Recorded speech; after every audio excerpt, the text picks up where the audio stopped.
அரசின் தவறான அணுகுமுறையால் 100 நாள் வேலை திட்டத்தில் ஏற்படும் அவலம் குறித்து நமதுரிமை காக்கும் கட்சியின் கருத்து என்ன?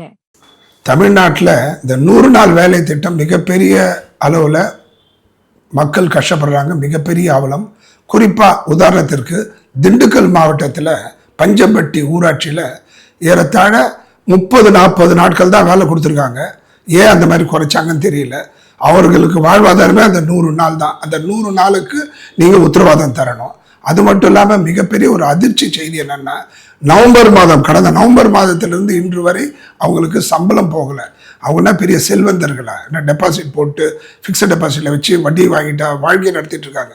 அன்றாட பணியாற்றி பெறக்கூடிய பணத்திலேருந்து வாழும் ஜீவனத்தை கொண்டிருக்கும் அவர்களுக்கு தயவு செய்து உடனடியாக மாநில அரசு எப்போ பார்த்தாலும் மத்திய அரசிடம் கொம்பு செய்விட்டு மடைமாட்டம் அரசியல் பண்ணிட்டு எதிர்மறை அரசியலில் பண்ணிட்டு ஒரு வார்த்தை சொல்லிடுவாங்க, மத்திய அரசுலேருந்து பணம் வரல அதனால் கொடுக்கலன்னு சொல்கிற ஒரு அற்பத்தனமான அந்த வாதத்தை புறம் தள்ளி ஒன்று பிரச்சனை பண்ணுங்க, உங்களுடைய சொந்த நிதி மாநில நிதியிலிருந்து அவங்களுக்கு காப்பாற்றுங்க. இல்லையா தயவு செய்து அவர்களிடம் கொஞ்சம் காம்ப்ரமைசிவாக போய் அவங்ககிட்ட நிதியை பெற்று உதவி பண்ணுங்க.